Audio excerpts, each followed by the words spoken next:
Good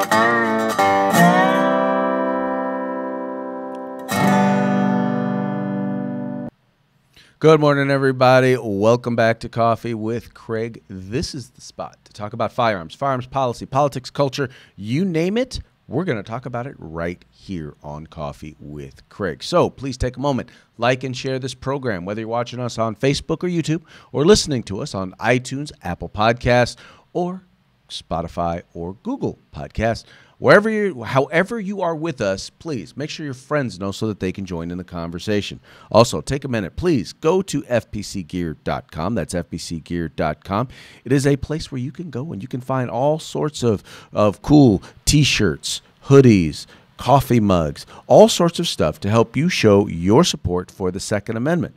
And you can know that every penny that you spend will go right back into our fight to keep and bear arms. So that's fpcgear.com, where you can fight for the Second Amendment and look good doing it. That's fpcgear.com. All right, let's get to it, shall we? There's an article that's up at MSM, and I like the guy who wrote this. He does a very, very good job of finding stuff that I've often missed. His name is Dean Weingarten. So Dean, you the man. You're doing a fantastic job over there at MSM. But he noted a study or a paper that was put out by the American Psychological Association that noted that one of the factors that is adding to or has added to and caused the increase in mass shootings actually has to do with the media coverage.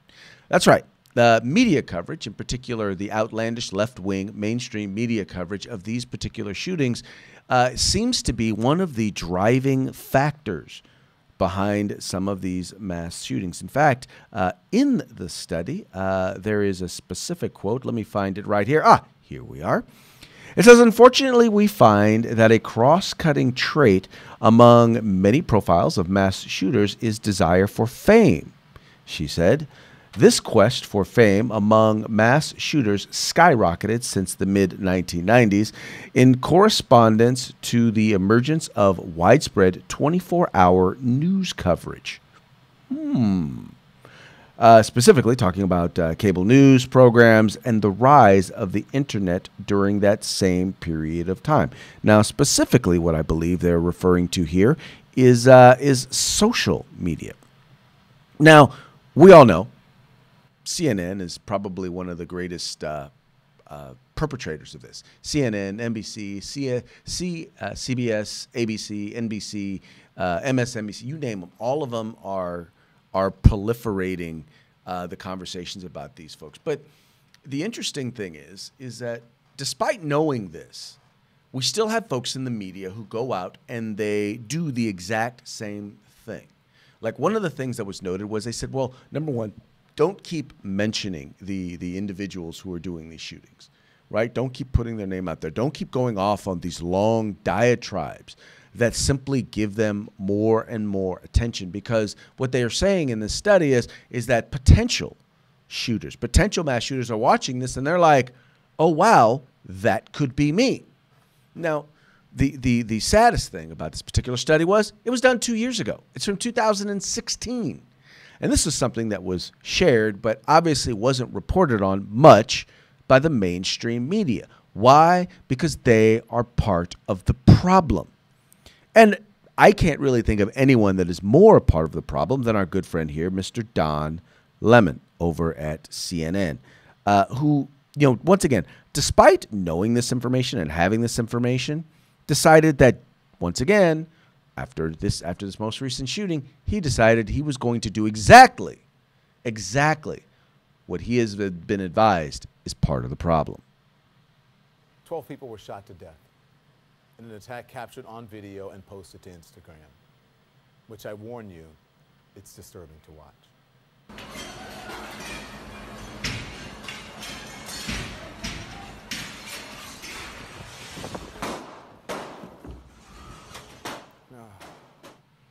I really don't want to play too much of that. As I said, it is disturbing to watch, to listen to. But what's really chilling is this. You don't hear the people screaming. Just gunshots and the sound of people trying to escape. Everyday Americans now know what they should do if they're caught in a shooting. You don't scream, you stay down, you run as soon as you can. It's chilling that we've all thought about this. We've all had to think about it. We've all learned that hard and sad lesson. It's horrifying that 12 families are mourning their lost loved ones tonight. Their lives will never, ever, ever be the same. Law enforcement had already had contact with this shooter. A neighbor called police in April when there was a disturbance at his house. It sounded like he was banging on the walls or something. It got to concern me, and I called the police to come out and investigate it. Because I don't know if the man is armed or not, and I don't want to go in, you know, knocking on his door. They checked him out, and they, as far as I know, that they had a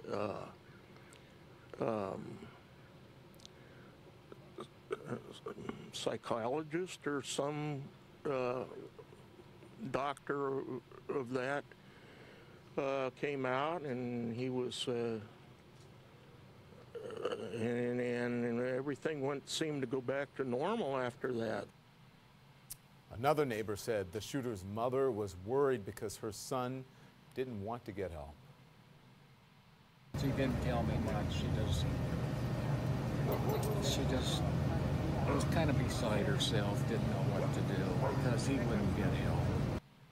Now I want you to take a look at this. This is a Facebook post believed to have been from the shooter around the time of the attack. Okay, that's according to a law enforcement official. The shooter saying, quote, "I hope people call me insane. Wouldn't that just be a big ball of irony? Yeah, I'm insane, but the only thing you people do after these shootings is hopes and prayers, or keep you in my thoughts every time. And I wonder why these keep happening." People saw something. They said something. And still, 12 people died. So here's just a partial list of places where Americans aren't safe, okay? Americans aren't safe in country western bars. They're not safe in synagogues. Not safe in churches. Schools, elementary schools, high schools, colleges. Supermarkets, concerts, offices, gay bars, military bases, newsrooms.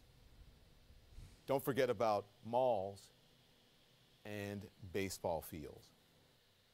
All right, so he already knows that exactly what he is doing. They've already been provided the information. They know that doing what he just did causes danger. It inspires mass shooters to go and shoot, and yet still he chose to do it. So my question is, maybe we don't need gun control. Maybe what we need is some common sense media control. I mean, after all, I realize that most people who deal in media are responsible individuals. But we've got to make sure that we keep mass media out of the hands of those people who would seek to do harm or cause harm. I mean, after all, I don't see how, more media is going to solve the problem. It's already been demonstrated. We have a study that demonstrates that more media actually increases the problem. So maybe it's not gun violence, it's media violence. Because they're so busy. They want to be the first one out there. They want to increase their ratings. Yeah, maybe that's what we need. Maybe we need media control. Maybe we need to ration media. Only allow so many people. You should have to get a special license to be a reporter. And then for those who do commentary and call themselves reporters, we'll call you assault media.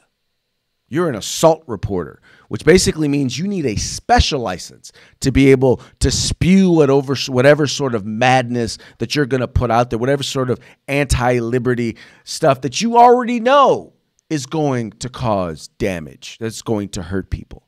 Oh, no. I'm not trying to take away your First Amendment rights. I'm not trying to take away freedom of speech. It's just common sense media control. Because clearly, while most people engage in media are wholly responsible, there are individuals out there who don't care about the public and would cause harm, all because they want to play with their microphones and get in front of a camera. I don't know. Is any of this argument sounding familiar? Is it? Because that's pretty much what they say about the Second Amendment. See, they would stand there and they would perpetuate and put out this, well, the Second Amendment isn't really a right. They don't really believe it's a right. If they believe that it's a right, then they wouldn't infringe on it the way that they do. They would fight for the Second Amendment the same way in which, with the same degree of passion, that they fight for the First Amendment. But they don't really see it as a right, despite the fact that it's right there in the Bill of Rights, right next to the freedom of speech is the right to keep and bear arms. But they don't see that. They don't care to see that. They don't care to see that when you look at the story, it was kind of funny because I was thinking about this as I was just watching it while we were watching it together. And I'm thinking to myself, oh, wait, so you mean gun violence restraint? There was no gun violence restraining order? I mean, not only did law enforcement know there was a problem with this guy, his mother knew there was a problem. Those are the two groups of people that can request a gun violence restraining order. But they didn't do it. It didn't happen. Law enforcement didn't do it. But I thought that was supposed to stop it. I mean, I thought that would put the end to to these sorts of shootings. No, the problem is this. The problem is partially, one, we rely on the media for accurate information and we don't get it. Because here it is, they're playing a guy who's talking about the fact that they said had a psychologist talk to the guy.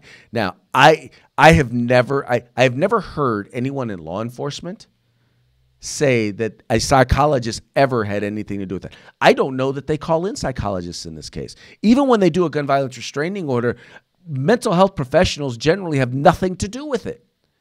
It's usually law enforcement and the courts, or a family member and the courts. There is no requirement for any mental health evaluation. And by the way, there isn't even any requirement that if the person is deemed to have mental issues and that there's no requirement that they get help. They just lose their rights. No requirement that they get help at all. It has nothing to do with, or at least, let me clarify. Gun violence restraining orders have nothing to do with mental health. Because if they did, you'd be talking about mental health professionals, which, by the way, aren't included in it. But they put out this false information, this false narrative. And then they're saying, look, here's a list of places where you are not safe. Let me just be real with you. There is no place that is 100% safe. That's like saying there's such thing as safe sex. There's no such thing as safe sex. The only safe sex is no sex. There's safer sex. You can do things to mitigate potential risks when it comes to sex, but there is no such thing as 100% safe sex. And guess what? There is no place in this country that is quote unquote safe. There is no public place that is safe. There are things that you can do to mitigate potential risk. One of those is being in a position to defend yourself. Or how about this? How about not creating spaces where individuals give up their right to defend themselves? How about that? But the media won't talk about that. They won't report on that. Instead, they'll put the shooter's name out there. They'll flash it on the screen. They'll tell you about it over and over and over again, and they'll lament, and they'll make an icon out of these people, out of these shooters, out of these killers, out of these murderers, all for the sake of ratings. All so that they can hopefully shame politicians into taking away your right to be able to defend yourself, so that these killers can be free to do what they want, unabated by law-abiding citizens who are in a position to be able to defend themselves. I think that is, how shall we say, not just irresponsible of folks like Mr. Lemon. I think it is sociopathic. because you know better. The mental health professionals already told you that you shouldn't do this, and yet you do it anyway. But we're supposed to take your word on what's going to reduce the amount of violence in our society. Yeah, I don't think so. Nope. I think it is time, ladies and gentlemen, for some common sense media control, starting with Mr. Don Lemon. Just one man's thought. Anyway, folks, that's going to be it for today's Coffee with Craig. Thank you so much for tuning in. Thank you so much for liking and sharing this program, letting everyone know Firearms Policy Coalition is the home in the fight for civil rights. Got to use them or you're going to lose them. You guys take care. If you like our videos, follow, subscribe, like, and share.